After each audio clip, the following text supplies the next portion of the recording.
18वीं लोकसभा के चुनाव के बाद अब बीजेपी के नेतृत्व वाली एनडीए गठबंधन की सरकार बनने जा रही है। लोकसभा चुनाव में बीजेपी ने 240 सीटें जीती हैं, लेकिन अपने बूतेपूर्ण बहुमत हासिल नहीं कर पाने के कारण उसे यूनाइटेड जनता दल जेडीयू और तेलुगु देशम पार्टी टीडीपी की मदद से सरकार बनी। आंध्र प्रदेश में लोकसभा के साथ विधानसभा के लिए भी चुनाव हुए हैं। चंद्रबाबू नायडू की तेलुगु देशम पार्टी ने राज्य में 135 सीटें जीती हैं। अब यहां चंद्रबाबू नायडू एक बार फिर मुख्यमंत्री पद की शपथ ले सकते हैं। आंध्र प्रदेश को विशेष राज्य का दर्जा देने की मांग 1 दशक से भी अधिक समय से की जा रही है। दिलचस्प बात यह है कि कांग्रेस के घोषणा पत्र में आंध्र प्रदेश को विशेष राज्य का दर्जा देने का वादा किया गया था। 4 जून को नतीजे के दिन कांग्रेस नेता जयराम रमेश ने इस बारे में एक ट्वीट भी किया था, जिसमें उन्होंने कांग्रेस की तरफ से ये वादा पूरा करने की बात दोहराई।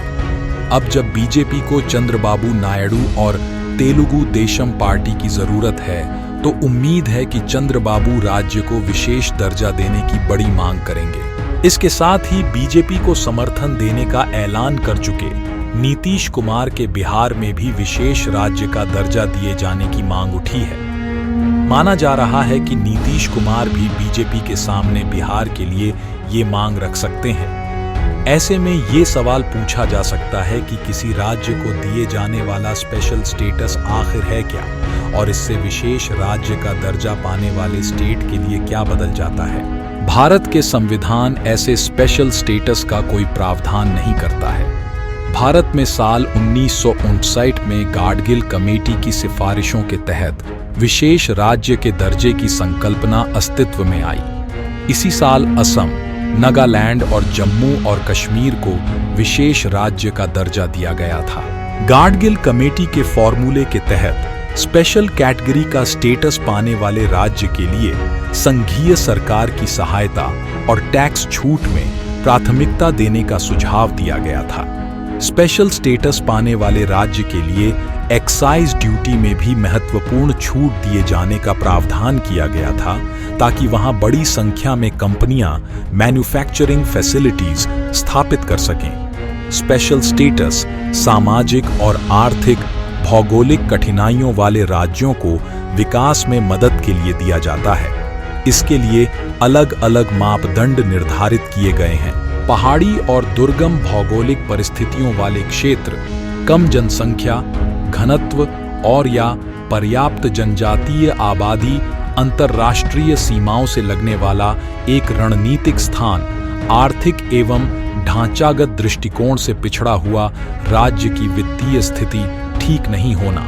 वर्तमान में भारत में 11 राज्यों को इस तरह की विशेष श्रेणी का दर्जा दिया गया है। इनमें असम, नागालैंड, मणिपुर, मेघालय, सिक्किम, त्रिपुरा, अरुणाचल प्रदेश, मिजोरम, हिमाचल प्रदेश, उत्तराखंड और तेलंगाना शामिल हैं। तेलंगाना राज्य के गठन के बाद राज्य को आर्थिक रूप से मदद करने के लिए उसे यह दर्जा दिया गया था। अन्य राज्यों की तुलना में विशेष दर्जा प्राप्त राज्यों को केंद्र से मिलने वाली सहायता में कई लाभ मिलते हैं।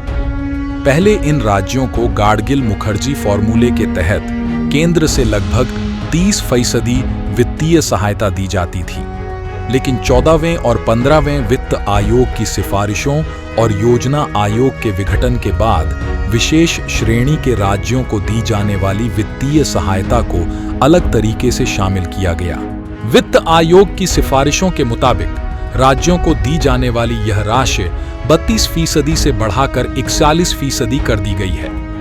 केंद्र प्रायोजित योजनाओं के मामले में विशेष दर्जा रखने वाले राज्यों को 90% धनराशि मिलती है, जबकि अन्य राज्यों के मामले में यह अनुपात 60 से 70% है। इसके अलावा विशेष श्रेणी का दर्जा प्राप्त राज्यों को सीमा शुल्क और उत्पाद शुल्क, आयकर और कॉरपोरेट कर में रियायतें मिलती हैं। इन राज्यों को देश के सकल बजट का 30% हिस्सा मिलता है।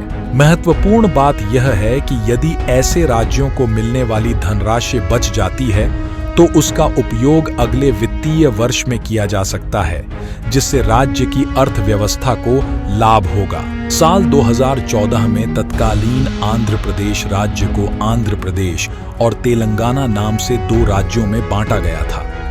इस विभाजन ने आंध्र प्रदेश की अर्थव्यवस्था को प्रभावित किया। इसके लिए उन्हें विशेष सहायता निधि दी गई थी।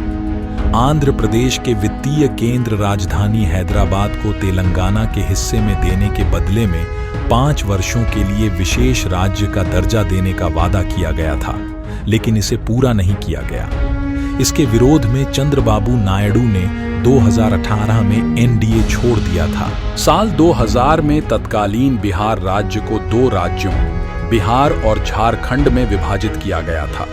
प्राकृतिक संसाधनों से समृद्ध झारखंड के अलग होने की वजह से बिहार की अर्थव्यवस्था प्रभावित हुई। नीतीश कुमार कई वर्षों से बिहार को विशेष राज्य का दर्जा देने की मांग करते रहे हैं। बिहार देश के सबसे गरीब राज्यों में से एक है। नीतीश कुमार ने मांग की है कि राज्य को विशेष दर्जा दिया जाना चाहिए, क्योंकि इस राज्य की बड़ी आबादी को स्वास्थ्य, शिक्षा और बुनियादी ढांचे तक पहुंच नहीं है। लेकिन राज्यों को इस तरह का विशेष दर्जा देने से केंद्र सरकार पर वित्तीय बोझ बढ़ जाता है। केंद्र को योजनाओं में अधिक वित्तीय हिस्सेदारी लेने का प्रावधान करना होगा। बिहार और आंध्र प्रदेश के साथ साथ ओडिशा ने भी विशेष दर्जे की मांग की है। ऐसे में बीजेपी के लिए 3 राज्यों में से 1 को बाहर कर बाकी 2 को विशेष दर्जा देना मुश्किल होगा।